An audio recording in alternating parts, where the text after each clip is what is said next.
فلا أقسم بمواقع النجوم وإنه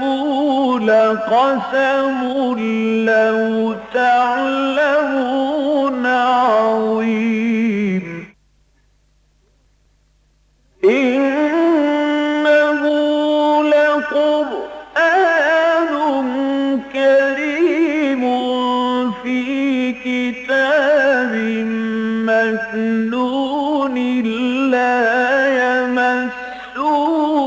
إلا المطهرون تنزيل من رب العالمين.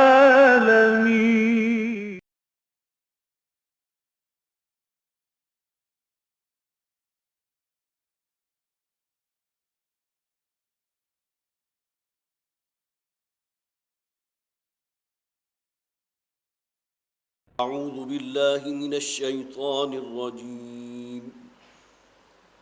براءة من الله ورسوله إلى الذين عاهدتم من المشركين فسيحوا في الأرض 4 أشهر واعلموا أنكم غير معجز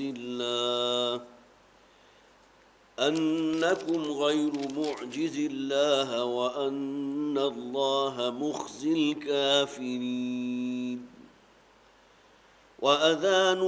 من الله ورسوله إلى الناس يوم الحج الأكبر أن الله بريء من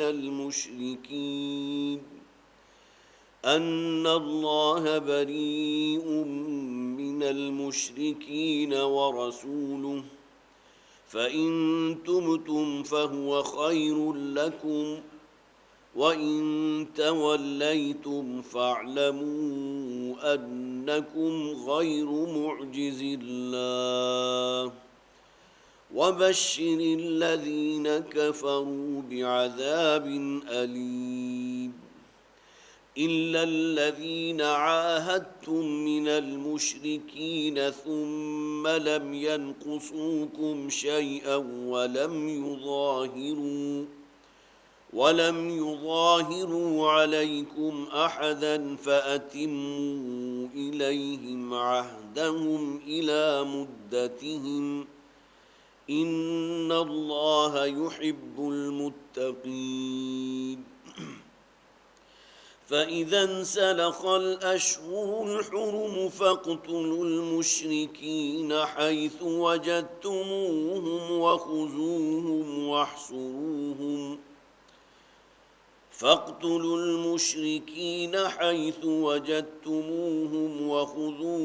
واحصروهم واقعدوا لهم كل مرصد.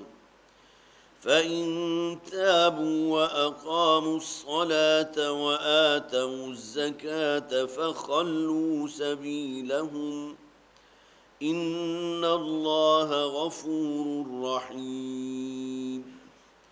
وإن أحد من المشركين استجارك فأجره حتى يسمع كلام الله ثم أبلغه مأمنه ذلك بأنهم قوم لا يعلمون. كيف يكون للمشركين عهد عند الله وعند رسوله إلا الذين عاهدتم عند المسجد الحرام فاستقاموا لكم فاستقيموا لهم إن الله يحب المتقين. كيف وإن يظهروا عليكم لا يرقبوا فيكم إلا ولا ذمة يرضونكم بأفواههم وتأبى قلوبهم وأكثرهم فاسقون.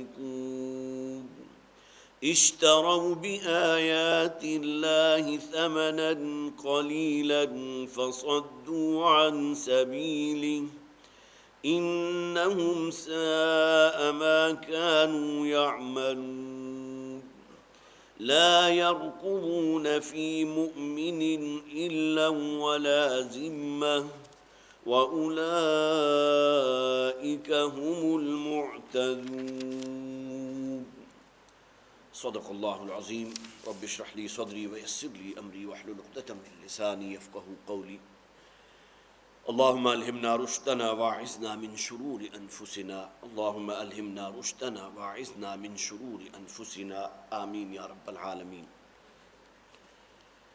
اللہ کا نام لے کر آج ہم سورہ توبہ کا آغاز کر رہے ہیں۔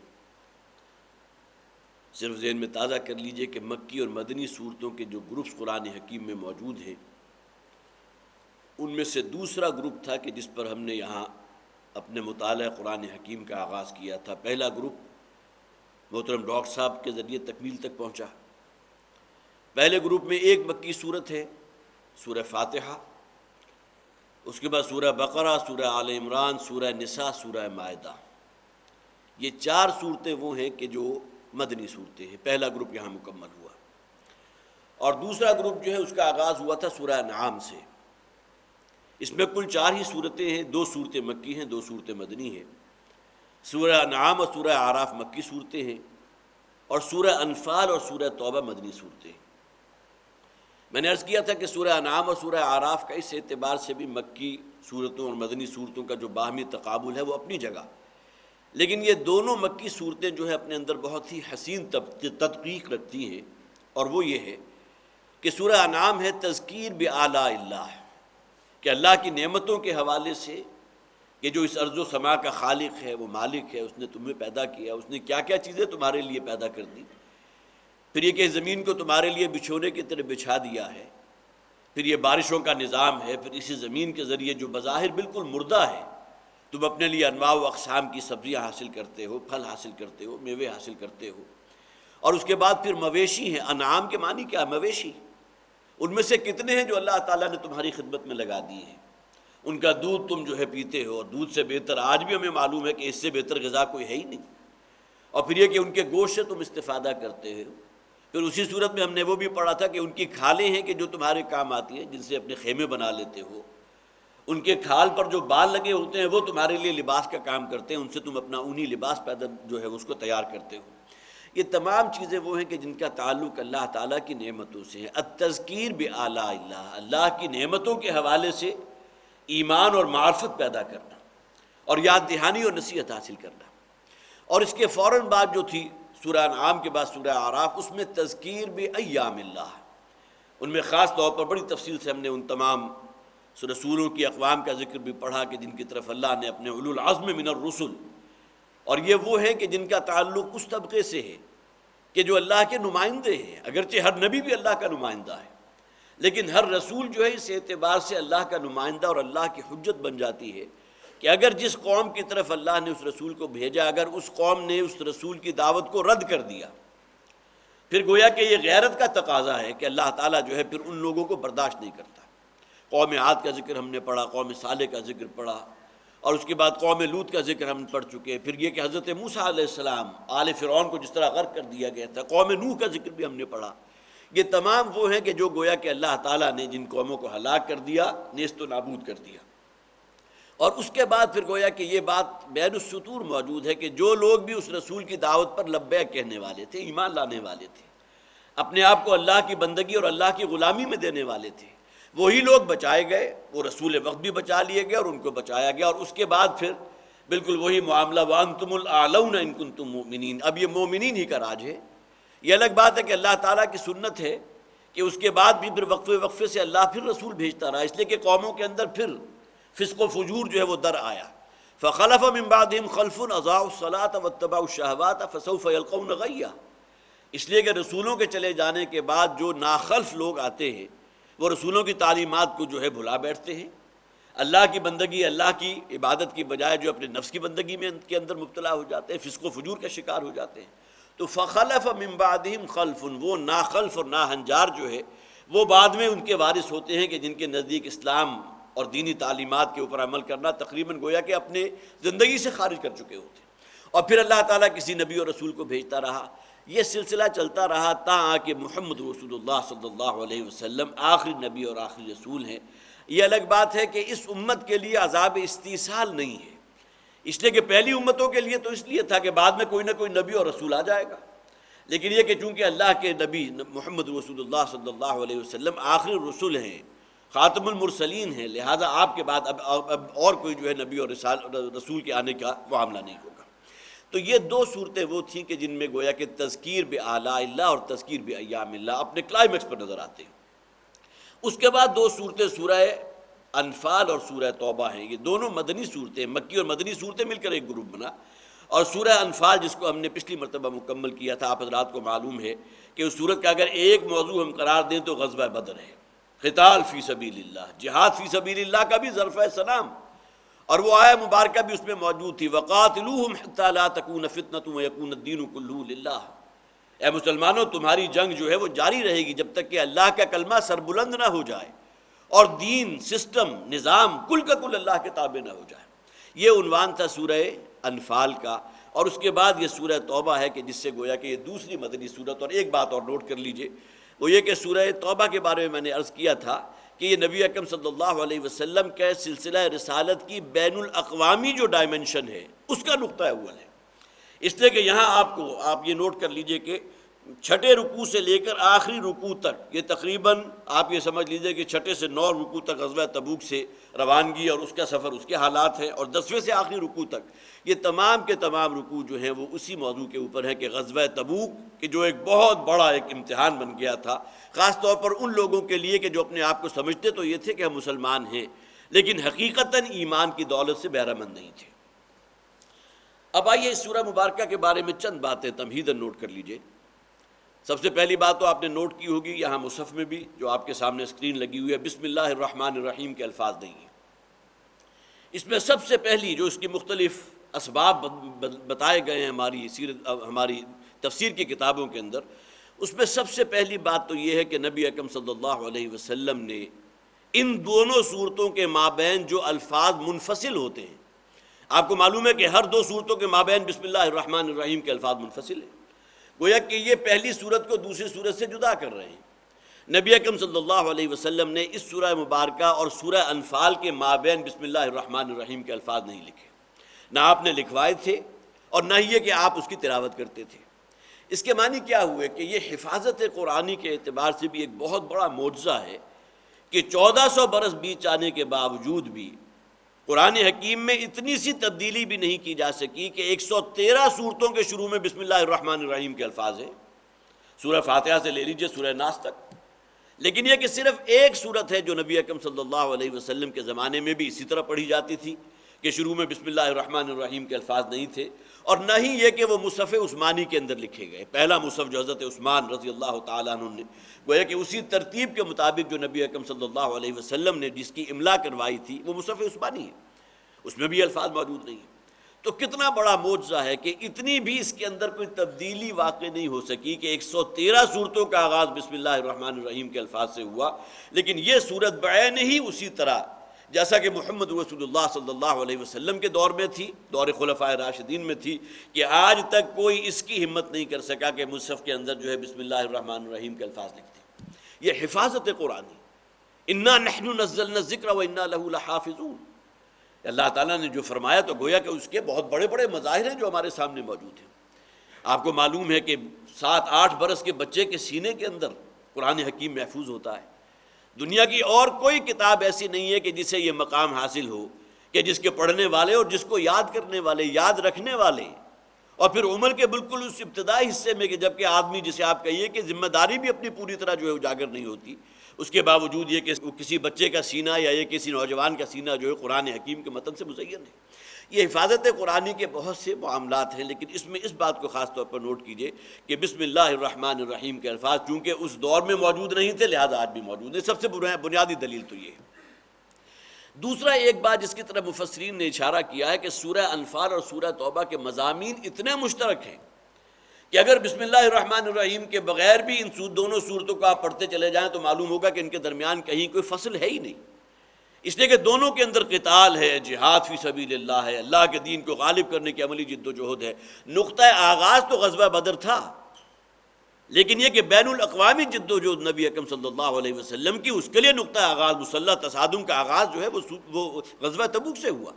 تو گویا کہ اس کو پڑھتے ہوئے بھی تمام مفسرین نے اس بات کو لکھا ہے کہ معلوم ہوتا ہے کہ ایک ہی مضمون ہے کہ جو آگے چل رہا ہے، اور شاید اسی مناسبت سے نبی اکرم صلی اللہ علیہ وسلم نے اس کے مابین جو ہے وہ جسے آپ کلمات منفصل کہتے ہیں، دو صورتوں کو الگ الگ کرنے والے کلمات نبی اکرم صلی اللہ علیہ وسلم نے نہ یہ کہ وہ خود پڑھے ہیں نہ ان کو لکھوایا۔ ایک اور بات ہے جو حضرت علی رضی اللہ تعالیٰ عنہ کا قول بھی بعض مفسرین نے نقل کیا ہے، وہ فرماتے ہیں کہ اس سورہ مبارکہ کے شروع میں بسم اللہ الرحمن الرحیم اس لیے نہیں ہے کہ یہ سورت تو تلوار کے سائے کے تلے نازل ہوئی ہے، اس لیے کہ اس کے پہلے ہی الفاظ ہوئے ہیں جس میں اعلان برات ہے، بیزاری ہے، برات من اللہ ورسولہ الی الذین عاہدتم من المشرکین۔ گویا کہ یہ تو تلوار کے سائے میں اس سورہ مبارکہ کا نزول ہوا ہے، تو اللہ تعالیٰ کی جو صفت ہے، صفت رحمانیت اور صفت رحیمیت، اس کا ظاہر ہے کہ وہ گویا کہ وہ اس کا آغاز نہیں ہونا چاہیے نیچرلی بھی، اس لیے کہ وہاں تو گویا کہ اللہ تعالیٰ غفار بھی ہے، ستار بھی ہے، اگرچہ قہار بھی ہے، لیکن یہ کہ صفت رحمانیت اور رحیمیت جو ہے اس سے اس سورہ مبارکہ کا آغاز اس لیے نہیں ہوا کہ یہ سورہ جو ہے وہ تلوار کے سائے تلے نازل ہوئی۔ اس سورہ مبارکہ کا زمانہ نزول جو ہے وہ بھی ایسا نہیں ہے کہ یہ سورہ، جیسا کہ میں نے عرض کیا تھا سورہ انفال کے بارے میں، بہت سی روایات ایسی ہیں کہ سورہ انفال ایک ہی خطبے کی شکل میں حضور پر نازل ہوں۔ یہی معاملہ سورہ انعام کا ہوا تھا، اس کے لیے تو مستند روایات ہیں کہ جس میں نبی اکرم صلی اللہ علیہ وسلم نے صرف ذہن میں تازہ کر لیجئے اس سورہ مبارکہ کا جب ہم نے آغاز کیا تھا تو آپ نے فرمایا تھا کہ یہ سورہ مبارکہ مجھ پر ایک ہی شب میں یک بارگی نازل ہوئی اور 70,000 فرشتوں کے جلوہ میں اس کا نزول ہوا کہ جن کی زبان پر ترانہ حمد تھا، سبحان اللہ و بحمدہ سبحان اللہ العظیم، اور یہ پوری کائنات جو ہے اللہ تعالیٰ کے اس ترانہ حمد سے گونج رہی تھی۔ سورہ انعام کے شروع میں یہ واقعہ میں نے آپ کو سنایا تھا اور مستند روایات ہیں۔ یہی معاملہ سورہ انفال کا بھی ہے کہ وہ بھی بعض روایات یہ ہیں کہ وہ ایک ہی خطبے کی شکل میں نازل ہوئی ہیں، لیکن یہ کہ بہرحال سورہ توبہ کے بارے میں جو ہے اس کی جہاں تک مختلف اعتبارات سے تقسیم ہے وہ خاص طور پر نوٹ کی ہوئی تھی، میں نے پہلے اس کو سن لیجئے اور اس کے بعد پھر ہم انشاءاللہ اس پر جو ہے اپنی گفتگو کا آغاز کریں گے۔ اس سورہ مبارکہ کی پہلی 6 آیات ہیں کہ جو ذی قعدہ سن 9 ہجری میں نازل ہوئی، اور وہی کہ جن کے بھی میں نے تلاوت کی ہے۔ پہلا رکوع پہلی 6 آیات ہی پر مشتمل ہے، اور وہ اپنے اندر جو ایک شان لیے ہوئے ہیں، اللہ تعالیٰ کی ایک جلالی شان بھی ہے، جس طرح اس کی ذات میں ایک جلال ہے اسی طرح اس کے کلام میں بھی جلال ہے۔ تو کلام کے اعتبار سے ایک جلالی اہمیت کی حامل یہ ابتدائی 6 آیات ہیں جن پر پہلا رکوع مشتمل ہے۔ پھر دوسرا اور تیسرا رکوع، یہ 2 رکوع وہ ہیں جو فتح مکہ سے قبل نازل ہوئے۔ چوتھا اور 5واں رکوع، اس لیے کہ جب ہم ان کا ترجمہ کریں گے اور اس کا مفہوم میں آپ کے سامنے رکھوں گا تو یہ بات از خود آپ پر عیاں ہو جائے گی کہ وہاں جو الفاظ ہیں، وہاں جو قرائن ہیں، وہ واقعتاً بعین ہی 100% جو ہے منطبق ہو رہے ہیں ان حالات پر جو فتح مکہ سے پہلے کے حالات تھے۔ تو دوسرا اور تیسرا رکوع فتح مکہ سے قبل نازل ہوا، چوتھا اور 5واں رکوع فتح مکہ کے بعد نازل ہوا۔ پھر 6 سے لے کر 9 رکوع تک غزوہ تبوک، اس کے لیے روانگی، اس سفر سے پہلے نبی اکرم صلی اللہ علیہ وسلم کو خطاب کر کے بھی، اور خاص طور پر وہ منافقین کا ذکر کہ جن کے نزدیک اب اس غزوے کے لیے نکلنا اور اپنی جان جوکھم میں ڈالنا اور جان جو ہے وہ ہتھیلی پر رکھ کر میدان میں نکل آنا ان کے لیے کسی طرح جو ہے وہ اس کو اپنے لیے قابل عمل نہیں سمجھتے تھے، ان پر تبصرہ ہے۔ اور پھر آخری 10ویں رکوع سے لے کر آخری اس رکوع اس سورہ مبارکہ کا جو ہے اس میں غزوہ تبوک سے واپسی کے حالات اور ان پر اللہ تعالیٰ کے تبصرے ہیں۔ ایک بات اور نوٹ کر لیجئے، اس سورہ مبارکہ کی ابتدائی 6 آیات کے بارے میں میں نے عرض کیا کہ یہ ذی قعدہ سن 9 ہجری میں، لیکن ذہن میں تازہ کر لیجئے کہ صلح حدیبیہ کا معاملہ ہوا تھا ذی قعدہ سن 6 میں، اور وہ صلح وہ تھی کہ جس کے بارے میں آپ حضرات میں سے بہتوں کے علم میں ہوگا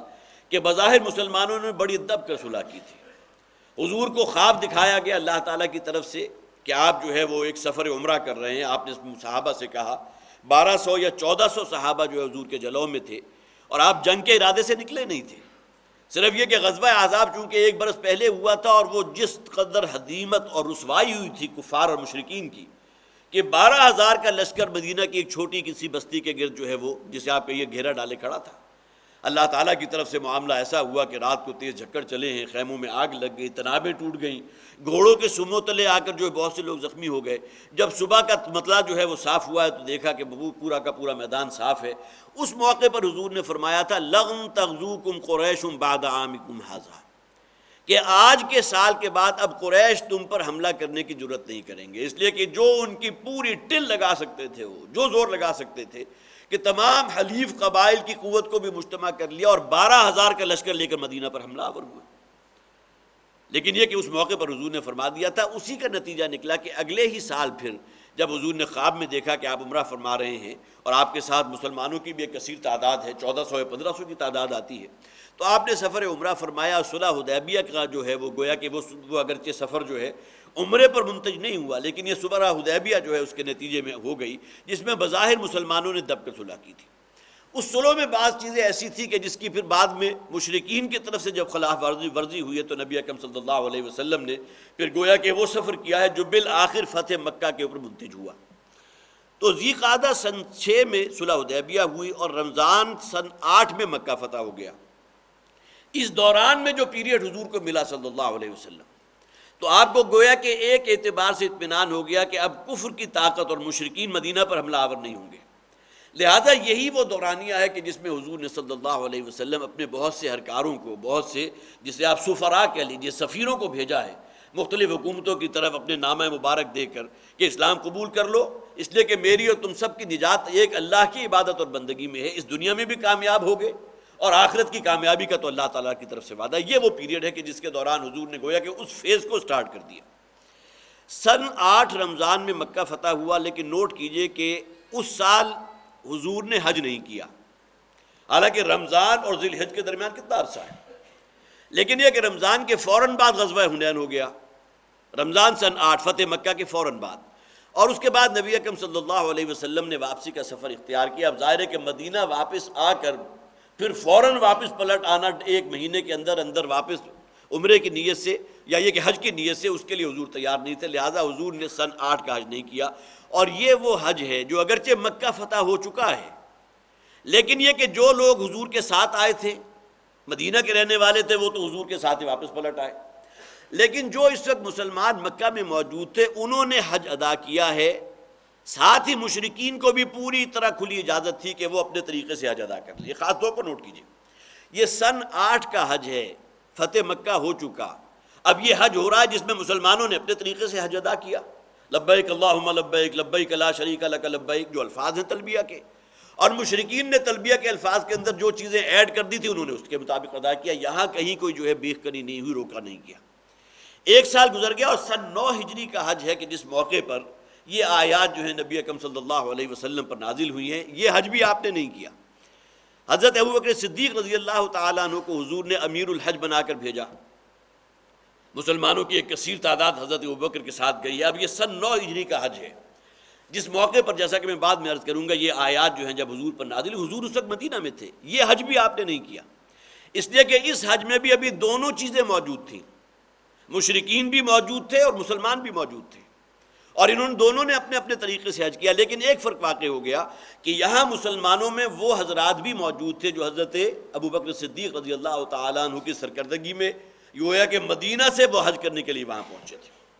یہ پیچھے حضور یہاں مدینہ میں موجود ہے۔ اب یہ ذی قعدہ کے بعد ذی الحجہ آتی ہے نا، تو ذی قعدہ میں نبی اکرم صلی اللہ علیہ وسلم پر یہ آیات نازل ہوئی ہیں، براءۃ من اللہ ورسولہ الی الذین عاہدتم من المشرکین، ابتدائی 6 آیات، جس کے بارے میں جیسا کہ میں نے عرض کیا حضرت علی رضی اللہ تعالیٰ عنہ نے فرمایا تھا کہ یہ آیات جو ہیں یہ تو اللہ تعالیٰ کی ایک تلوار لے کر نازل ہوئی ہیں، لہذا یہی وجہ ہے کہ اس کے شروع میں بسم اللہ الرحمن الرحیم کے الفاظ نہیں ہیں۔ تو حضرت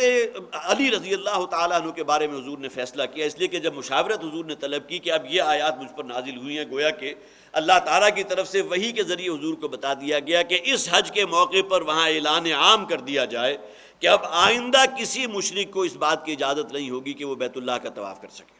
اس کے علاوہ 4 اور شقیں بھی تھیں کہ جن کا ذکر میں آگے کروں گا، وہ بھی انشاءاللہ آپ کے سامنے آ جائیں گے۔ حضور نے جب مشاورت طلب کی تو اکثر و بیشتر جو حضور کے ساتھی تھے ان کی رائے ہوئی کہ یہ اتنا اہم اعلان ہے، ظاہر ہے کہ آپ آج سے 1400 برس پہلے کی اپنے آپ کو چشم تصور میں لے جائیں کہ جس میں اب گویا کہ اعلان کر دیا گیا اس کا کہ اب آئندہ کسی مشرک کو یہ گویا کہ نہ صرف یہ کہ حج کرنے کی اجازت نہیں ہوگی، بلکہ 4 مہینے گزرنے کے بعد کسی مشرک کو جزیرہ نما عرب میں برداشت نہیں کیا جائے گا۔ کس قدر جسے آپ کہیے کہ عزم و جزم کے ساتھ یہ اعلان کرنا تھا۔ تو صحابہ کرام نے حضور کو مشورہ دیا کہ اس کام کے لیے آپ اپنے قریب ترین کے کسی عزیز کو بھیجیے، ورنہ ممکن ہے کہ حضور کے ذہن میں کوئی خیال آیا ہو کہ کسی انصاری صحابی یا یہ کہ کسی مہاجر صحابی کو بھیج دے۔ تو جس کا نتیجہ یہ نکلا کہ حضرت علی رضی اللہ تعالیٰ عنہ کو حضور نے تیار کیا۔ حضرت ابوبکر تو جا چکے ہیں، ذی قعدہ، ظاہر ہے کہ اتنا طویل سفر کرنا تھا، اب پیچھے سے حضرت علی رضی اللہ تعالیٰ عنہ جو ہے گھوڑے پر سر پر سوار ہو کر جو ہے وہاں پہنچے ہیں، اور یہ ابتدائی 6 آیات حضرت ابوبکر صدیق رضی اللہ تعالیٰ عنہ کی خدمت میں پیش کر دی۔ اور وہاں بھی خاص طور پر نوٹ کیجئے، بڑی دلچسپ بات ہے کہ جیسے ہی حضرت ابوبکر نے حضرت علی کو دیکھا رضی اللہ تعالیٰ عنہ کہ یہ آئے ہیں، اور ان کے پاس ایک گویا کہ نوشتہ موجود ہے کہ جس میں یہ 6 آیات ہیں کہ جو اب مجھے پڑھ کر سنانی ہے، تو اس موقع پر حضرت ابوبکر نے حضرت علی سے کہا کہ تم آئے ہو، حضور نے تمہیں بھیجا ہے، لیکن پہلے فیصلہ ہو جانا چاہیے کہ امیر او مأمور، اس لیے کہ امیر الحج حضور نے مجھے بنا کر بھیجا تھا۔ اب اگر تم آئے ہو یہاں اور تم گویا کہ امارت کے لیے حضور نے بھیجا ہے تو میں فوراً پیچھے ہٹ جاؤں گا۔ ظاہر ہے کہ یہاں کوئی امارت کوئی ایک منصب تو نہیں ہے، بلکہ ذمہ داری ہے، بہت اہم ذمہ داری ہے۔ تو امیر او مامور کے الفاظ ملتے ہیں آپ کو سیرت کی کتابوں میں کہ حضور نے اس موقع پر حضرت ابوبکر صدیق رضی اللہ تعالیٰ عنہ نے اس موقع پر بھی اس بات کو بالکل جسے آپ کہیے کہ صاف صاف اس بات کو جو ہے حضرت ابوبکر نے کہہ دیا کہ مجھے بتا دو کہ تم امیر الحج بنا کر بھیجے گئے یا مامور ہو۔ تو حضرت علی نے فرمایا مامور، امیر الحج آپ ہی ہیں، حضور صلی اللہ علیہ وسلم نے تو مجھے یہ مشن دے کر بھیجا ہے کہ میں آپ کے سامنے یہ 6 آیات جو نازل ہوئی ہیں یہ آپ کے سامنے رکھ دوں، اور حضور کا حکم ہے کہ اس موقع پر ان کو پڑھ کر سنا دیا جائے۔ اور اس کے بعد یہ سن 9 کا حج ہے، جس میں یوم الحج الاکبر کے الفاظ بھی آج کی آیات میں آ جائیں گے، لیکن یہ کہ اس کے بعد پھر سن 10 کا حج ہوا ہے کہ جو نبی اکرم صلی اللہ علیہ وسلم کی زندگی کا پہلا اور آخری حج ہے۔ یہ بات نوٹ کیجئے، اور خاص طور پر ڈاکٹر صاحب اس میں حوالہ دیا کرتے ہیں ان حضرات کے لیے کہ جو شاید ہر سال ہی حج کے لیے جو ہے وہ کمر بستہ ہوتے ہیں، اور آج کل حج پہ کتنی کثیر رقم لگتی ہے۔ تو نبی اکرم صلی اللہ علیہ وسلم سن 9 کا حج بھی آپ نے نہیں کیا،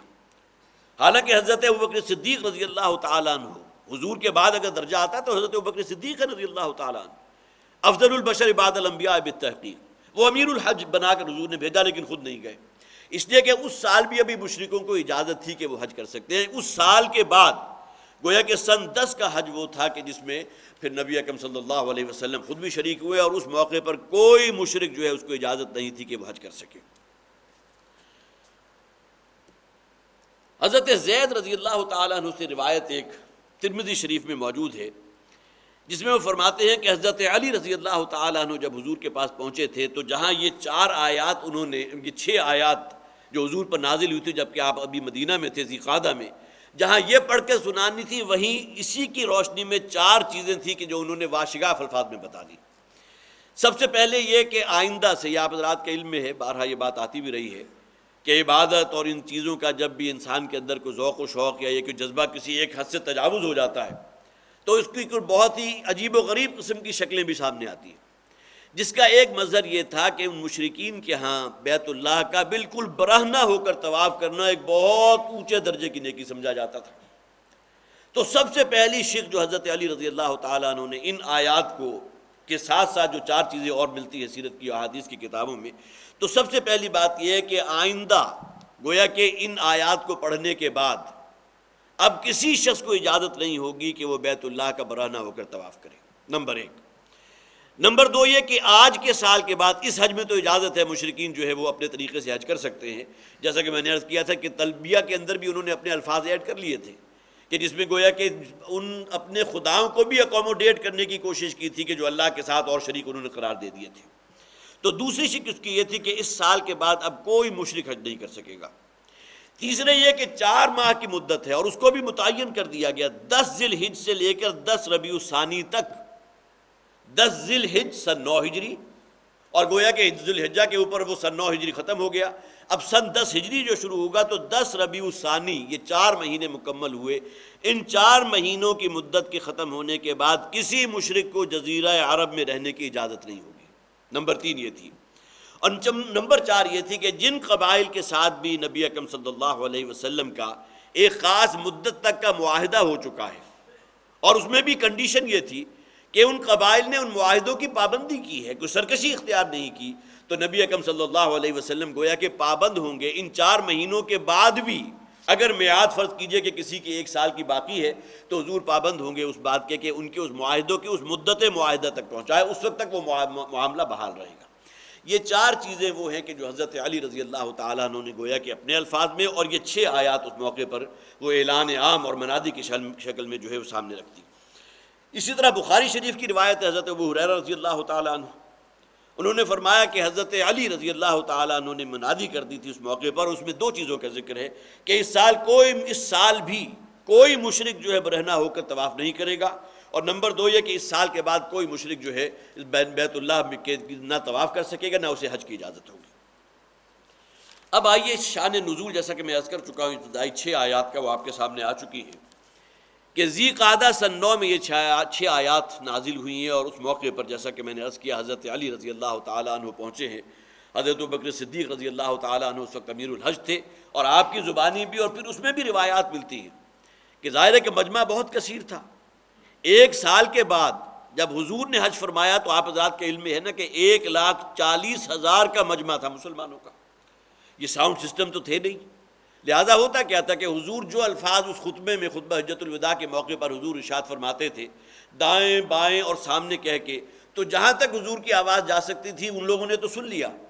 اس کے بعد آگے ایک شخص متعین ہوتا تھا کہ جو انہی الفاظ کو دہراتا تھا، وہ آگے جو مجمع موجود ہے ان تک پہنچاتا تھا،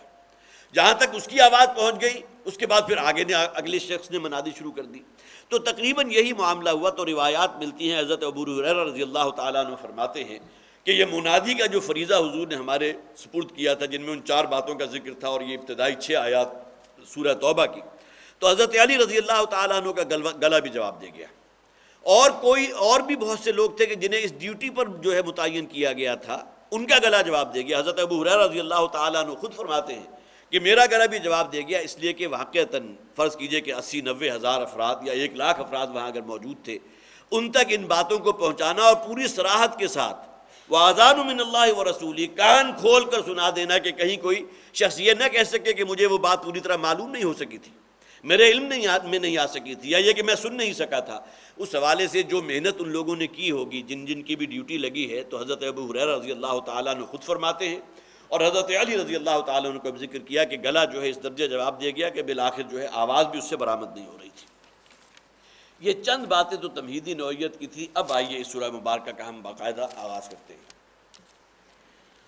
براءۃ من اللہ ورسولہ الی الذین عاہدتم من المشرکین۔ براءت کا لفظ نوٹ کیجئے، یہ ہے اعلان براءت، بیزاری، کسی ذمے سے اپنے آپ کو بری کر لینا، یہ ہے اصل مفہوم براءت کا۔ ذمی کون ہوتے ہیں؟ کہ جن کا ذمہ مسلمانوں کے، گویا کہ ان کے ذمے ہے کہ جو بھی ذمی ہیں ان کی جان کی حفاظت کریں گے، ان کے مال کی حفاظت کریں گے۔ اب بری ذمہ ہو جانا، اب گویا کہ آزادی، اب ہمارا کوئی ذمہ نہیں۔ تو اعلان براءت ہے، براءۃ من اللہ ورسولہ، یہ صاف صاف جواب ہے، اعلان بیزاری ہے، اعلان براءت ہے اللہ اور اللہ کے رسول کی طرف سے، الی الذین عاہدتم من المشرکین، ان لوگوں کے لیے کہ جن کا تعلق مشرکین سے تھا، اور اے نبی صلی اللہ علیہ وسلم آپ بھی، اور اے مسلمانوں تم نے ان کے ساتھ عہد کیا تھا۔ یہاں یہ بات نوٹ کر لیجئے کہ کچھ عہد وہ تھے کہ جو میعادی تھے، کچھ غیر میعادی تھے۔ میعادی عہد کیا تھے کہ 6 مہینے تک یا 1 سال تک ہم دونوں کے درمیان یہ معاہدہ طے پا گیا، اور ان کی ہم جو ہے پابندی کریں گے، جو بھی اس کے اندر شقیں آ گئی یہ میعادی ہے۔ اور غیر میعادی وہ ہے کہ جس کے اندر کوئی متعین مدت جو ہے اس کو متعین نہیں کیا گیا۔ تو تقریباً اس بات پر اتفاق ہے کہ یہاں جو کہا گیا یہ ان غیر میعادی معاہدوں کے بارے میں ہے۔ میعادی معاملات وہ تھے کہ جس میں نبی اکرم صلی اللہ علیہ وسلم نے وہ جو شقیں تھی 4، ان میں بھی اس بات کو واضح کر دیا تھا کہ وہ قبیلے جن کے ساتھ حضور معاہدہ کر چکے ایک خاص مدت تک کے لیے، اگرچہ وہ مدت ابھی 4 مہینے کے بعد بھی جاری رہے گی، فرض کیجئے کسی کے ابھی 6 مہینے باقی ہیں، کسی کے 8 مہینے باقی ہیں، تو نبی اکرم صلی اللہ علیہ وسلم نے فرمایا کہ وہ گویا کہ اس مدت کی بحالی تک، جب تک وہ مدت بحال ہے اس وقت تک حضور جو ہے اس کے پابند رہیں گے۔ یہ ہے اصل میں وہ جو میعادی عہد ہے۔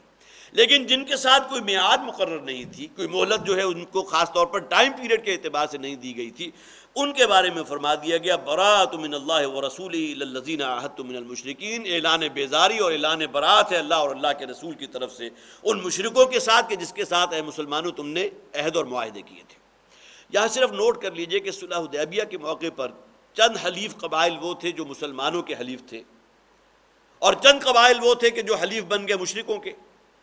مشرکوں کا ایک حلیف قبیلہ تھا بنو بکر،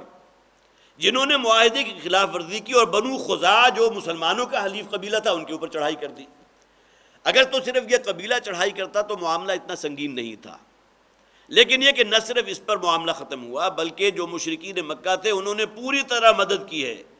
اپنے افراد کو بھی ان کی مدد کے لیے بھیجا، اور پھر یہ کہ اپنے ساتھ ایسے لوگوں کو بھی بھیجا جن کے پاس سامان جنگ تھا۔ جب یہ بات نبی اکرم صلی اللہ علیہ وسلم تک پہنچی تو اب یہ وہ معاملہ ہوا تھا کہ جس میں پھر حضور نے اعلان کر دیا تھا کہ اب آج کے بعد سے ہمارے اور ان کے مابین کوئی صلح نہیں ہے، صلح حدیبیہ کل عدم ہو گئی۔ اور ابو سفیان اس موقع پر آئے تھے اس صلح کی تجدید کے لیے، جس کے تفصیلی حالات میں نے آپ کو پچھلی مرتبہ یا اس سے پچھلی مرتبہ سنائے تھے۔ تو یہاں گویا کہ جن لوگوں کے ساتھ بھی غیر میعادی معاہدہ ہو چکا ہے، جس میں کی مدت کا تعین نہیں ہے، اس کا تو علل اعلان ہے کہ اب ان کا کوئی ذمہ نہیں ہے، اعلان برات اور اعلان بیزاری ہے ان مشرکوں کے ساتھ کہ جن کے ساتھ اے مسلمانوں تم نے کے معاہدے کیے تھے۔ فَسِیحُوا فِی الْأَرْضِ أَرْبَعَةَ أَشْهُرٍ وَاعْلَمُوا أَنَّکُمْ غَیْرُ مُعْجِزِ اللَّہ۔ اب گویا کہ انہیں کہا گیا ہے کہ سو ٹھیک ہے، یہ 4 مہینے اللہ نے متعین کر دیے، 4 اشہر، یا الفاظ آگے 4 مہینے کے، آگے اگرچہ الفاظ آئیں گے اشہر حرم کے، فَإِذَا انْسَلَخَ الْأَشْهُرُ الْحُرُمُ فَاقْتُلُوا الْمُشْرِكِينَ حَيْثُ وَجَدتُّمُوهُمْ۔ اشہر حرم جو عام طور پر سمجھے جاتے تھے وہ ذی قعدہ تھی، ذی الحج تھی، محرم، اور اس کے بعد رجب۔ اب درمیان کے چند مہینے اس میں سے نکل گئے تھے، یہ اشہر حرم تھے جو مشرکین کے نزدیک گویا کہ یہ وہ مہینے ہیں کہ جن میں کوئی خون خرابہ نہیں ہوگا، کوئی فساد نہیں ہوگا، کسی قسم کی کوئی زیادتی اور ظلم کا معاملہ نہیں ہوگا۔ لیکن یہاں چونکہ 4 مہینوں کی مدت آ گئی، جیسا کہ میں نے عرض کیا 10 ذی الحج سے لے کر 10 ذی الحج سن 9 سے 9 ہجری، اس کے بعد 10 ربیع الثانی سن 10 تک، یہ کل 4 مہینے بنتے ہیں۔ تو فَسِیحُوا فِی الْأَرْضِ 4 أَشْهُرٍ، تو ٹھیک ہے، ان کافروں کو مشرکوں کو اب اجازت ہے کہ یہ زمین میں ذرا چل پھر لیں۔ سیحو ساحہ آتا ہے جس سے سیاحت نکلا، سیاحت کے اندر اگرچہ ایک ایکسکرشن کا معاملہ بھی ہے۔ سیاح کون ہے؟ ابن بطوطہ کا نام آپ نے سنا ہوگا، ابن بطوطہ سیاح کہ جس نے پوری دنیا کا سفر کیا اور اس کے بعد اپنے جو ہے تمام جو حالات ہیں ان کو قلم بند کیا تھا۔ اسی طرح یہ گویا کہ سیاحت آتا ہے چلنے پھرنے کے لیے۔ تو اب ان مشرکین سے کہا گیا فَسِیحُوا فِی الْأَرْضِ 4 أَشْهُرٍ، تو ٹھیک ہے چل پھر لو ذرا، خوب ابھی جو اور کچھ مزے لینے ہیں چند دن کے اور لے لو، لیکن 4 مہینے کی مدت ہے۔ وَاعْلَمُوا أَنَّکُمْ غَیْرُ مُعْجِزِ اللَّہ، اور اس بات کو جان لو کہ اللہ تعالیٰ کو تم عاجز نہیں کر سکتے، گویا کہ اللہ کی پکڑ سے، اللہ کی گرفت سے نکل کر کہیں نہیں جا سکتے۔ وَأَنَّ اللَّهَ مُخْزِي الْكَافِرِينَ، اور اللہ تعالیٰ نے تو یہ بات طے کر لی ہے کہ اللہ تعالیٰ ان کافروں کو رسوا کر کے رہے گا۔ اس لیے کہ اس رسوائی سے بڑھ کر اور رسوائی کیا ہوگی کہ وہ قبائل کے جو گویا کہ بیت اللہ پر قابض تھے، 360 بت اس بیت اللہ میں موجود ہیں، اور کوئی میلی آنکھ اٹھا کر ان کی طرف دیکھ نہیں سکتا تھا۔ پھر ان کے جو قافلے جاتے تھے ان کے اوپر کوئی حملہ نہیں کرتا تھا، اس لیے کہ انہیں معلوم تھا یہ تو متولی ہیں بیت اللہ کے، اور مختلف قبائل کے بت جو ہیں گویا کہ وہاں موجود تھے۔ اگر کہیں ہم نے ان کے قافلے کے ساتھ کوئی معاملہ جو ہے غارت گری کا کیا یا ان کا اسباب لوٹ لیا تو ہمارے تو گویا کہ خدا ان کے جو ہے ان کے پاس موجود ہیں، تو اس کے حوالے سے ان کو ایک خصوصی سٹیٹس حاصل تھا۔ لیکن یہ کہ کہاں یہ معاملہ وَأَنَّ اللَّهَ مُخْزِي الْكَافِرِينَ، اللہ تعالیٰ ان کافروں کو، ان مشرکوں کو جن کی اب تک جو ہے وہ سیادت بھی رہی ہے، اجارہ داری بھی رہی ہے، اب یہ 4 مہینے کی ایک مہلت دے دی گئی، اس کے بعد جو ہے اللہ تعالیٰ انہیں برداشت نہیں کرے گا، ان کو ذلیل و رسوا کر دے گا۔ وَأَذَانٌ مِّنَ اللَّهِ وَرَسُولِهِ إِلَى النَّاسِ يَوْمَ الْحَجِّ الْأَكْبَرِ، اذان کسے کہتے ہیں؟ بلند آوازی کے ساتھ کسی شے کو بیان کر دینا۔ اذن کہتے ہیں کان کو، اذان وہ شے کہ جو کان کھول کر سنا دی جائے۔ یہ الگ بات ہے کہ آج کل جو ہے ہمارے ہاں ساؤنڈ سسٹم ایسے عمدہ ہیں، اور پھر یہ کہ بڑے بڑے ایک ایک مینار پہ 12 اسپیکر لگے ہوتے ہیں، اور جو قریب کے لوگ ہیں وہ ممکن ہے کہ اذان کی آواز سے ان کے گھر جو ہے وائبریٹ کرنے لگتے ہوں، لیکن بہرحال اذان کے لفظ کے اندر یہ مفہوم موجود ہے کہ کان کھول کر سنا دینا۔ وَأَذَانٌ مِّنَ اللَّهِ وَرَسُولِهِ، یہ بات جو ہے کان کھول کر سنا دی جائے ان لوگوں کو اللہ اور اللہ کے رسول کی طرف سے، إِلَى النَّاسِ يَوْمَ الْحَجِّ الْأَكْبَرِ، ان تمام لوگوں کو یوم الحج الاکبر، اس دن کے جو حج اکبر کا دن ہے۔ یا حج اکبر کے اصطلاح کو نوٹ کر لیجئے، ایک ہے عمرہ جسے حج اصغر کہتے ہیں، تمام تفسیروں میں یہ بات موجود ہے، میں سمجھتا ہوں آپ حضرات بھی خوب اچھی طرح واقف ہوں گے۔ ہمارے ہاں غلط العام یہ ہو گیا کہ وہ حج یا وہ یوم عرفہ، اس لیے کہ حضور نے فرمایا الحج علی عرفہ،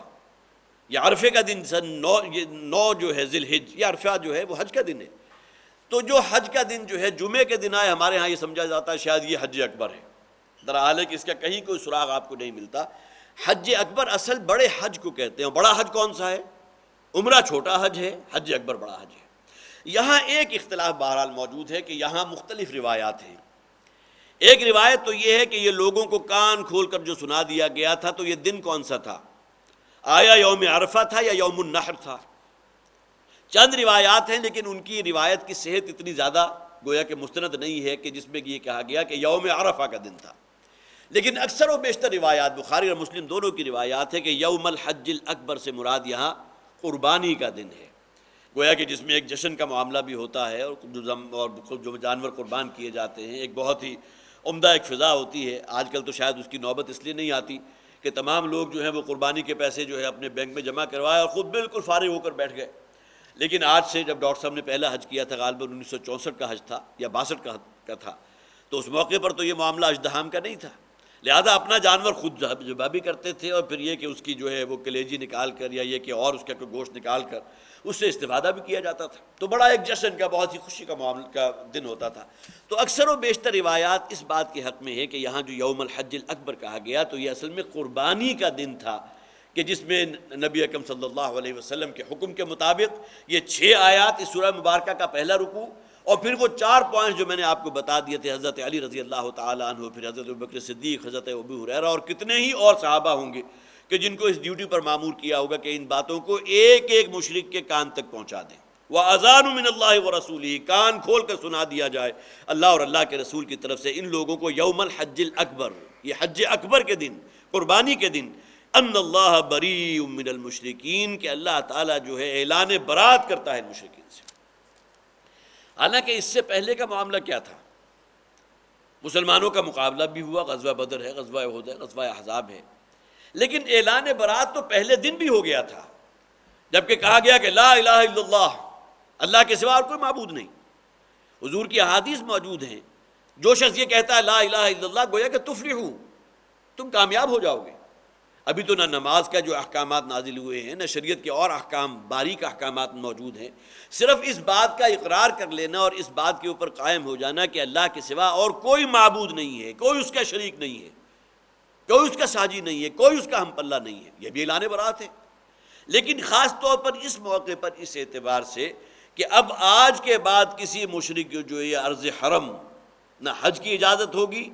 اور آپ حضرات کو معلوم ہوگا جنہوں نے بھی حج کیا ہے، بہت ہی اچھا ایک انسان کے اوپر تاثر بیٹھتا ہے جب وہ جدہ سے جا رہا ہوتا ہے مکہ کی طرف، تو مکہ سے کچھ پہلے ایک وہ جو فری وے ہے، ہائی وے، اس میں ایک ایگزٹ لکھا ہوا ہے، اور وہاں بہت ہی نمایاں الفاظ میں یہ آیت لکھی ہوئی ہے، انما المشرکون نجس فلا یقربوا المسجد الحرام بعد عامہم ھذا، یہ مشرکین جو ہیں یہ تو نجس ہے، یہ تو ناپاک لوگ ہیں، لہٰذا یہ بیت الحرام، یہ جو عرض حرم ہے، جو حدود حرم ہے، ان کے اندر داخل نہیں ہو سکتا، لہٰذا یہاں سے یہ ان کو ایگزٹ دے دیا جائے گا، اب یہاں سے نکل جائے، جو ہے کہ کوئی شے جو ہے کہیں سے ٹکرا کر ریفلیکٹ کر کے کہیں نکل جاتی ہے، وہ ایگزٹ بنا دیا گیا کہ یہاں سے باہر نکل جاؤ، اب اس کے آگے کسی مشرک کے ناپاک قدم جو ہیں اس عرض حرم کے اندر اس کو آلودہ اور نجس نہ کر سکے۔ گویا کہ یہ اعلان برات اس اعتبار سے ہے، ان اللہ بریء من المشرکین، کہ اللہ تعالیٰ کی طرف سے ان مشرکوں کے لیے اب اعلان برات ہے، اعلان بیزاری ہے، اور بیزاری سے بیزاری اس لیے کہ نبی اکرم صلی اللہ علیہ وسلم کے وہ 13 برس جو مکی زندگی کیے تھے وہ آپ اپنی جگہ رکھیے، اور پھر سن 9 ہجری میں یہ ہو رہا ہے، 13 میں 9 ایڈ کریں کتنے بنتے ہیں؟ 22 برس کی جد و جہد، اس کے بعد بھی اگر اعلان برات نہ کیا جائے اور اعلان بیزاری نہ کیا جائے تو اس کی نوبت کب آئے گی؟ آخر ان 22 برس ان کو برداشت کیا، ان کے ساتھ تمام معاملات ہوئے ہیں، پھر یہ کہ چند 2 برس پہلے ان کے ساتھ صلح کا جو ہے صلح حدیبیہ کا معاملہ بھی ہو چکا، لیکن یہ کہ اس کے باوجود اب معلوم ہوا کہ اب ان کے اندر کوئی جان نہیں ہے، اب یہ گویا کہ اس اعتبار سے کہیں بھی مسلوب التوفیق ہو چکے ہیں، تو اب بھی جو لوگ ایمان نہیں لا رہے ان کے ساتھ معاملہ جو ہے اعلان بیزاری اور اعلان برات کا ہے۔ ان اللہ بریء من المشرکین ورسولہ، نہ صرف اللہ بلکہ اللہ کے رسول بھی اعلان برات کرتے ہیں، اعلان بیزاری کرتے ہیں ان مشرکوں سے۔ فَإِن تُبْتُمْ فَهُوَ خَيْرٌ لَكُمْ، دیکھیے یہاں بھی ایک عافیت کا گوشہ موجود ہے، اگر تم توبہ کر لو۔ ایک تو معاملہ فتح مکہ کے موقع پر بھی ہوا تھا، جبکہ حضور نے کہا تھا صرف آپ نے اپنے ذہنوں میں تازہ کر لیجئے کہ تمہیں معلوم ہے آج میں تمہارے ساتھ کیا شروع کرنے والا ہوں، تو بڑے بڑے یہ جو کفر کے نمائندہ تھے، بڑے سردار ان کے بڑے رؤوسا وہ سامنے موجود تھے، گردنیں جھکائے ہوئے، اس موقع پر انہوں نے کہا کریم ابن کریم، کہ آپ تو انتہائی شفیق ہیں، انتہائی رحم کرنے والے ہیں، انتہائی عزت والے ہیں، اور آپ کے والد جو ہے آپ کا گویا کہ جس خانوادے سے تعلق ہے بنو ہاشم، اس کی بھی یہ تعریف ہے کریم ابن کریم۔ اس موقع پر حضور نے فرمایا تھا ٹھیک ہے میں نے تم سب کو معاف کیا، لا تثریب علیکم الیوم، بلکہ الفاظ یہ ہے کہ آج میں وہی الفاظ تم سے کہتا ہوں جو میرے بھائی یوسف نے کہے تھے، لا تثریب علیکم الیوم، آج تمہارے لیے کوئی بات پرس نہیں، تمہیں آزادی ہے۔ ہاں اسلام قبول کر لو تو ہمارے دست و بازو بن جاؤ گے، ہمارے بھائی بند بن جاؤ گے، لیکن اگر اسلام قبول نہیں کرتے، اس موقع پر یہ آیات نازل نہیں ہوئی تھی کہ 4 مہینے کی مدت ہے، یہ آیات تو گویا کہ کہیں 1 سال کے بعد نازل ہو رہی ہیں۔ رمضان سن 8 میں مکہ فتح ہوا اور ذی قعدہ سن 9 ہجری کے اندر یہ آیات نازل ہوئی جس میں 4 مہینے کی مہلت دے دی گئی۔ تو اس موقع پر تو گویا کہ ابھی لوگوں کے پاس بڑا وقت موجود تھا سوچنے کے لیے، سمجھنے کے لیے، غور و فکر کرنے کے لیے کہ ابھی بھی تمہارے پاس جو ہے یہ ایک ونڈو موجود ہے، اسلام قبول کر لو، تمہارا دل اگر گواہی دیتا ہے تو ہمارے بھائی بند بن جاؤ گے، ہمارے بھائیوں جیسے ہو جاؤ گے، لیکن اگر اسلام قبول نہیں کرتے تو اس وقت تک جب تک یہ آیات نازل ہوئی تھی ان کو ٹالریٹ کیا گیا، ان کو برداشت کیا گیا۔ فَإِن تُبْتُمْ فَهُوَ خَيْرٌ لَكُمْ، اگر تم توبہ کر لو، اگر باز آ جاؤ، اس دعوت کو قبول کر لو جو محمد پیش کر رہے ہیں، اور پیش کرتے ہیں وہ بھی 22 سال ہو چکے، فَهُوَ خَيْرٌ لَكُمْ، تو اس میں تمہاری بھلائی ہے، اس دنیا میں بھی تمہیں عافیت مل جائے گی۔ ظاہر ہے کہ اپنے گھر بار کو چھوڑ کر، نہ صرف گھر بار کو چھوڑ کر، ایک تو یہ کہ ایک بستی سے اٹھ کر کہیں دوسری بستی میں چلے گئے، مہاجرین بھی مکہ سے ہجرت کر کے مدینہ آ گئے تھے نا، کتنا فاصلہ ہے اس کے مابین، لیکن یہ کہ اب یہ 4 مہینے کے بعد تو گویا کہ کسی مشرک کو اجازت ہی نہیں ہے کہ وہ جزیرہ عرب میں رہ سکے۔ اب یہ ان کے سامنے جسے آپ کہیے کہ جو اب وہ فیوچر کا کوئی پلان اگر اس نام سے کوئی چیز ہوتی ہو اس وقت، تو انہیں معلوم ہونا چاہیے کہ وہ کیا سوچتے ہوں گے کہ ہمارا تو تمام سب کچھ یہی ہے، یہ ارض عرب ہے کہ جو ہمارا گویا کہ مسکن رہی ہے، اس کو چھوڑ کر چلے جانا۔ تو فَإِن تُبْتُمْ فَهُوَ خَيْرٌ لَكُمْ، اس دنیا کو بھی اگر تم اپنے پیش نظر رکھو تو یہی تمہارے لیے بہتر ہے کہ تم رجوع کر لو، توبہ کر لو اپنے طرز عمل سے، اور حضور صلی اللہ علیہ وسلم پر، اس دین الہی پر ایمان لے آؤ۔ وَإِن تَوَلَّيْتُمْ، لیکن اگر تم نے روگردانی کی اور اگر تم باز نہ آئے، فَاعْلَمُوا أَنَّكُمْ غَيْرُ مُعْجِزِ اللَّهِ، تو خوب اچھی طرح جان لو کہ تم اللہ کو عاجز نہیں کر سکتے۔ اللہ کی پکڑ سے اس دنیا میں بھی تم پر پکڑ آنے والی ہے، لیکن یہ کہ آخرت کی پکڑ تو ہے نا، جو اصل پکڑ ہے،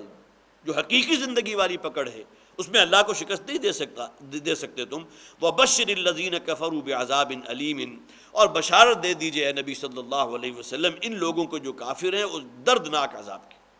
گویا کہ اس دنیا میں بھی تمہارے لیے رسوائی اور ہزیمت ہی مقدر ہوگی۔ یہ 4 مہینے گزرنے کے بعد تم میں سے کسی شخص کو یہاں رہنے کی اجازت نہیں ہوگی۔ اگلی آیت جو ہے بہت ہی سخت ہے جو آ رہی ہے، اور پھر یہ بات بھی جان لو کہ جو اخروی زندگی ہے اس میں تمہارے لیے عذاب علیم ہے، بہت دردناک عذاب ہے جو تمہارا منتظر ہے۔ إِلَّا الَّذِينَ عَاهَدتُّم مِّنَ الْمُشْرِكِينَ، سوائے ان لوگوں کے کہ جن کے ساتھ اے مسلمانوں تم نے معاہدہ کر لیا ہے مشرکوں میں سے۔ جیسا کہ میں نے پہلے عرض کیا تھا کہ حضور نے وہ 4 باتیں جو گنوائی تھیں ان میں سے ایک بات یہ بھی تھی کہ وہ مشرکین جن کے ساتھ نبی اکرم صلی اللہ علیہ وسلم کا ایک میعادی معاہدہ ہو چکا ہے ایک خاص مدت تک کے لیے، تو اس مدت کے اطلاق سے گویا کہ یہ 4 مہینے نکل جائیں گے۔ اگر کسی کے ساتھ ابھی وہ مدت کے اندر کوئی 2-3 مہینے زائد بھی ہیں تو اس مدت کی تکمیل جو ہے ضروری ہوگی، اس کا اشارہ یہاں کر دیا گیا۔ إِلَّا الَّذِينَ عَاهَدتُّم مِّنَ الْمُشْرِكِينَ، سوائے ان لوگوں کے کہ جن کے ساتھ اے مسلمانوں تم نے عہد کیا ہے، معاہدہ کیا ہے مشرکین میں سے، ثُمَّ لَمْ يَنْقُصُوكُمْ شَيْئًا، اور پھر یہ کہ انہوں نے اس میں کسی شے کو بھی تمہارے لیے کم نہیں کیا، معاہدے کی جتنے بھی شقیں تھی ان کو پورا کیا اور کسی معاملے میں بھی اس کی خلاف ورزی نہیں کی۔ وَلَمْ يُظَاهِرُوا عَلَيْكُمْ أَحَدًا، اور پھر یہ کہ ان میں سے کسی نے بھی تمہارے مقابلے میں کسی دوسرے فریق کی مدد نہیں کی۔ اس لیے کہ جب بھی کسی کے ساتھ معاہدہ ہوگا تو سب سے پہلی شک یہ ہوتی تھی کہ اگر کوئی بیرونی دشمن ہم پر حملہ آور ہو تو ہم سب مل جل کر مدافعت کریں گے۔ اس موقع پر جس طرح کے یہود کا معاملہ ہوا تھا غزوہ احزاب کے موقع پر، بنو قریظہ انہوں نے کھلم کھلا کہہ دیا تھا کہ ہمارا اور محمد کے مابین صلی اللہ علیہ وسلم کوئی معاہدہ نہیں، اور انہوں نے کہہ دیا، یہ گویا کہ مارے آستین ثابت ہو رہے تھے کہ جن کے بڑے بڑے قلعے اس وقت مدینہ میں موجود تھے، اور حضور ایک اعتبار سے مطمئن تھے کہ یہودیوں کے ساتھ تو میں نے معاہدہ کیا ہوا ہے۔ اب جب انہوں نے دیکھا غزوہ احزاب کے موقع پر کہ یہ تو اب معلوم ہوتا ہے کہ یہ آخری لمحہ آ پہنچا، اب تو کاری ضرب جو ہے مسلمانوں پر لگنے والی ہے، تو فوراً اعلان برات کیا اس معاہدے سے اور صاف کہہ دیا کہ ہمارا اور محمد کا کوئی معاہدہ نہیں صلی اللہ علیہ وسلم۔ تو یہ معاملہ یہود کی طرف سے ہوا، لیکن مشرکین جو قبائل تھے ان کے بارے میں بھی کہہ دیا گیا کہ وہ قبائل کے جن کے ساتھ تمہارا ایک مدت تک کا معاملہ ہوا ہے معاہدے کا، اور ان قبائل نے اس معاہدے کے اندر کوئی خلاف ورزی بھی نہیں کی، اور نہ ہی ہے کہ کسی دوسرے فریق کے ساتھ وہ کوئی ان کی مدد کی ہے جو تمہارے مخالف فریق تھے، فَأَتِمُّوا إِلَيْهِمْ عَهْدَهُمْ إِلَىٰ مُدَّتِهِمْ، یہ گویا کہ اب اللہ تعالیٰ کی طرف سے اجازت دے دی گئی، تو اے مسلمانوں ان کے ساتھ جو تمہاری عہد اور معاہدہ معاملہ ہوا ہے خاص مدت تک کے لیے، إِلَىٰ مُدَّتِهِمْ، تو گویا کہ 4 مہینے کے جن کا ذکر 4 اشہر کا ذکر آ چکا تھا، اس سے یہ نکل گیا، یہ ایگزمپٹڈ ہے کہ تمہیں اس کی مدت تک کے لیے اس کی پاسداری کرنی ہے۔ اب یہاں خاص طور پر نوٹ کیجئے کہ ہمارے دین کے اندر عہد اور معاہدے کی کتنی اہمیت ہے۔ کہاں ایک طرف تو وہ الفاظ ہیں ان اللہ بریء من المشرکین، اب انہیں 4 مہینے کے لیے اجازت ہے، لیکن جن کے ساتھ بھی کوئی عہد ہو چکا ہے، کوئی معاہدہ قرار پا چکا ہے اور ایک خاص مدت متعین ہو چکی ہے، اور وہ فریق ہے جس کے ساتھ معاہدہ ہوا تھا انہوں نے اس کی کوئی خلاف ورزی نہیں کی، تمہارے خلاف کوئی جو ہے انہوں نے زہار نہیں کیا، کسی کی مدد نہیں کی، تو اب گویا کہ آنر کرنا ہے ان کے معاہدے کو۔ وہ حضور کی وہ حدیث بہت سے حضرات کے ذہن میں آ گئی ہوگی، حضرت انس رضی اللہ تعالیٰ عنہ جس کے راوی ہے کہ حضور فرماتے ہیں کہ حضور نے فرمایا کہ کبھی ایسا نہیں ہوا، حضرت انس کہتے ہیں کہ حضور نے خطبہ ارشاد فرمایا اور یہ نہ کہا ہو لا ایمان لمن لا امانۃ لہ ولا دین لمن لا عہد لہ، کوئی عہد ہو جانا گویا کہ ایسے گویا آپ نے اس کے اوپر پوری طرح استیلا کر لیا ہے، کاخذ الکف، حضور نے فرمایا جیسا کسی شخص کا بازو جو ہے آپ نے پکڑ لیا، یہ عہد کی حیثیت ہونی چاہیے۔ اور مشرکوں کے ساتھ بھی وہ عہد کے جو ایک مدت تک کے لیے اس کو بھی اس درجے آنر کیا گیا، فَأَتِمُّوا إِلَيْهِمْ عَهْدَهُمْ إِلَىٰ مُدَّتِهِمْ، تو اے مسلمانوں اس عہد کو تمہیں پورا کرنا ہے اس مدت تک کے لیے، گویا کہ ان 4 مہینوں سے زائد بھی ہے تب بھی اس کو آنر کرنا ہے۔ ان اللہ یحب المتقین، یقینا اللہ تعالیٰ محبت کرتا ہے متقین سے۔ یاد دیکھیے متقین کنہیں قرار دیا گیا؟ وہ کہ جو عہد کی پاسداری کرنے والے ہیں، بالکل وہی بات جو حضور نے فرمایا لا دین لمن لا عہد لہ، جس کے اندر عہد کی پاسداری کا وصف نہیں ہے اس کا کوئی دین نہیں، یہی بات یہاں فرما دی گئی ان اللہ یحب المتقین، گویا کہ یہ تقویٰ کی نشانیوں میں سے ہے، یہ بندگی کی نشانیوں میں سے ہے کہ جس کے ساتھ بھی کوئی عہد کر لو، معاہدہ کر لو، اس کو پورا کرو، خواہ وہ معاہدہ کسی مشرک کے ساتھ ہی کیوں نہ ہوا ہو، لیکن یہ کہ اس کی چند چیزیں ہیں کہ انہوں نے کوئی خلاف ورزی نہ کی ہو، پھر یہ کہ کسی اور ایسے حلیف کی مدد نہ کی ہو جو تمہارے مخالف تھے، اگر یہ چیزیں ہیں تو پھر یہ کہ تمہیں اس معاہدے کو اس کی مدت تک لے کر جانا ہے، اور اللہ تعالیٰ ایسے لوگوں کو متقین کو پسند کرتا ہے۔ فَإِذَا انْسَلَخَ الْأَشْهُرُ الْحُرُمُ فَاقْتُلُوا الْمُشْرِكِينَ، یہ ہے وہ آیہ مبارکہ جس کے بارے میں حضرت علی نے فرمایا تھا کہ یہ تلوار کے سائے تلے یہ آیات نازل ہوئی ہیں، لہٰذا یہ اللہ تعالیٰ کی صفت رحمان اور صفت رحیمیت جو ہے اس سے سورہ مبارکہ کا آغاز نہیں ہو رہا۔ فَإِذَا انْسَلَخَ الْأَشْهُرُ الْحُرُمُ، اور جب یہ 4 مہینے، یہ اصطلاح اشہر حرم کی قرآن نے لی ہے، اگرچہ جیسا کہ میں نے عرض کیا کہ عام طور پر اشہر حرم میں ذی قعدہ، ذی الحجہ، محرم اور رجب شامل ہوتے تھے، لیکن یہاں چونکہ پہلے 4 مہینوں کا ذکر آ گیا لہذا یہاں مراد وہی ہے، سیاق و سباق کو پیش نظر رکھیے، گویا کہ 10 ذی الحجہ سے لے کر 10 ربیع الثانی تک جب یہ 4 مہینے مکمل ہو جائیں گے، فَإِذَا انْسَلَخَ الْأَشْهُرُ الْحُرُمُ، جب گزر جائیں یہ 4 مہینے، یہ اشہر حرم، حرمت والے مہینے، فَاقْتُلُوا الْمُشْرِكِينَ حَيْثُ وَجَدتُّمُوهُمْ، تو اے مسلمانوں قتل کرو ان مشرکوں کو جہاں کہیں تم پاؤ۔ صرف اسی پر اکتفا نہیں کیا گیا، وَخُذُوهُمْ، اور ان پر قابو حاصل کرو، وَاحْصُرُوهُمْ، ان کا گھیراؤ کرو، وَاقْعُدُوا لَهُمْ كُلَّ مَرْصَدٍ، اور ان کے لیے گھات لگا کر بیٹھ جاؤ۔ اب یہ 4 مختلف انداز جو ہیں کس قدر سخت الفاظ ہیں، یہی وجہ ہے کہ جیسا کہ میں نے عرض کیا اعلان بیزاری اور اعلان برات، ان اللہ بریء من المشرکین ورسولہ، اللہ اور اللہ کے رسول کی طرف اعلان بیزاری ہے ان لوگوں کے لیے، اور وہ بات میں بارہا عرض کر چکا ہوں کہ ان کا جرم کوئی کم نہیں تھا، یہ اللہ کے دشمن ہیں، اللہ کے دین کے دشمن ہیں، اللہ کے رسول کے دشمن ہیں، اور اپنے تئیں تو انہوں نے کوئی دقیقہ فروگزاشت نہیں کیا تھا کہ اللہ کے رسول کی جان لینے کی کوشش نہ کی ہو۔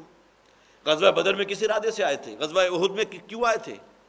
غزوہ احزاب میں تو پوری قوت کو مجتمع کر کر 12,000 کا لشکر کیوں آ کر بیٹھ گیا تھا؟ قتل کرنے کے ارادے سے بیٹھا تھا۔ لہذا یہ مجرم ہیں۔ فَإِذَا انْسَلَخَ الْأَشْهُرُ الْحُرُمُ فَاقْتُلُوا الْمُشْرِكِينَ حَيْثُ وَجَدتُّمُوهُمْ وَخُذُوهُمْ وَاحْصُرُوهُمْ وَاقْعُدُوا لَهُمْ كُلَّ مَرْصَدٍ، ان کے لیے گھات لگا کر بیٹھو، ان کا گھیراؤ کرو، اور پھر یہ کہ ان کو جہاں کہیں پاؤ تم کو قتل کر دو۔ فَإِن تَابُوا وَأَقَامُوا الصَّلَاةَ، لیکن یہ بات نوٹ کر لیجئے کہ اب یہ عمومی حکم نہیں ہے کہ ہر مسلمان کو یہ کہہ دیا گیا کہ جہاں کہیں کسی ہندو کو دیکھو، کسی سکھ کو دیکھو، کسی عیسائی کو دیکھو تو اس کا سر تن سے جدا کر دو، یہ نہیں۔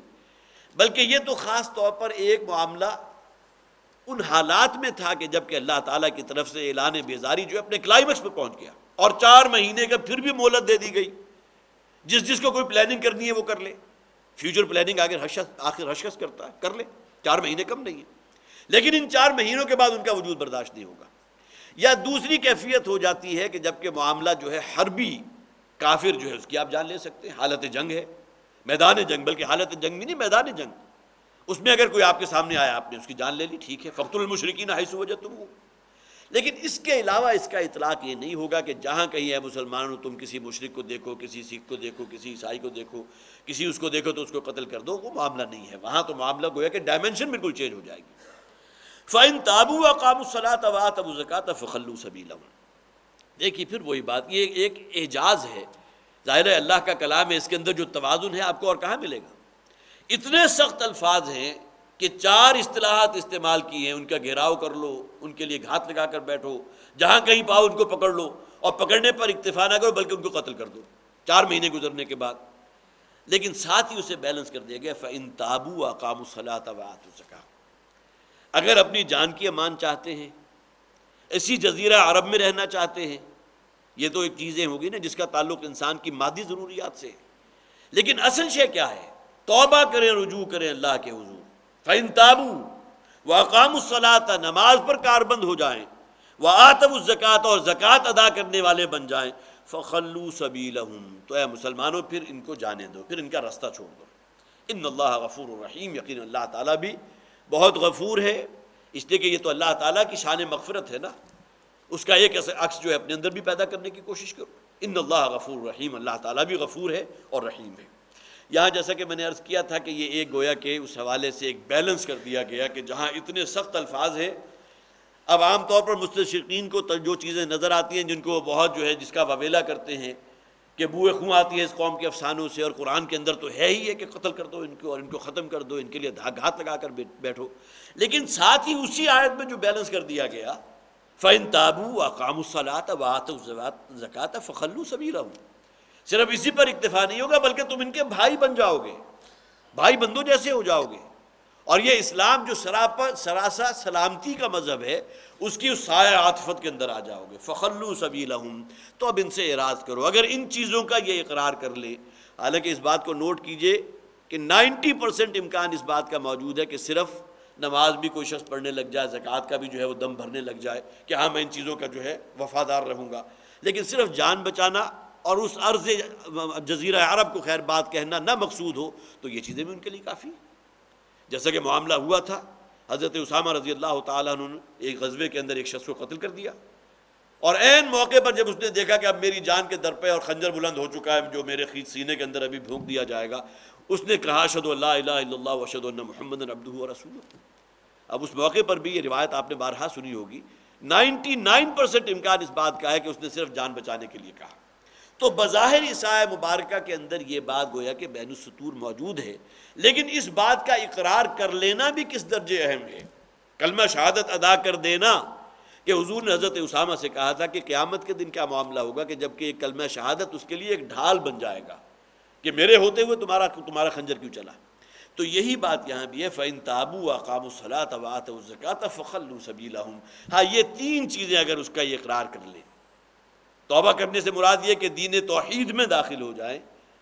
نماز پر کاربند ہو جائیں، زکوٰۃ ادا کرنے والے بن جائیں، فَخَلُّوا سَبِيلَهُمْ، تو پھر ان کا راستہ چھوڑ دو، پھر گویا کہ تمہیں کوئی حق حاصل نہیں ہے ان کو قتل کرنے کا، ان کے لیے گھات لگا کر بیٹھنے کا، ان کی جان لینے کا۔ ان اللہ غفور الرحیم، یقینا اللہ تعالیٰ غفور ہے، مغفرت فرمانے والا، کمال رحمت فرمانے والا۔ حضرات یہاں یہ 5 آیات مکمل ہوئی، اگرچہ ایک آیت بہت اہم ہے وہ رہ گئی، اس پر انشاءاللہ اگلی مرتبہ گفتگو ہوگی انشاءاللہ۔ پھر ہمارا جو حصہ باقی رہ گیا پھر اس پر اس رکوع کا بھی، اور وہ 10 آیات جیسا کہ میں نے عرض کیا تھا بہت جامع، اس پر انشاءاللہ بیان ہوگا۔ اللہ تعالیٰ مجھے بھی اور آپ حضرات کو بھی ان آیات کی روشنی میں ہمارے لیے جو عملی چیزیں آتی ہیں، جس میں یقیناً توبہ کا ذکر بھی آ گیا، نماز پر کاربند رہنا بھی آ گیا، زکوٰۃ کی ادائیگی بھی آ گئی، یہ تمام چیزیں ہمارے لیے ریمائنڈرز ہیں۔ اللہ تعالیٰ ان چیزوں پر عمل کرنے کی توفیق عطا فرمائے۔ بارک اللہ لی ولکم فی القرآن العظیم ونفعنی وإیاکم بالآیات والذکر الحکیم۔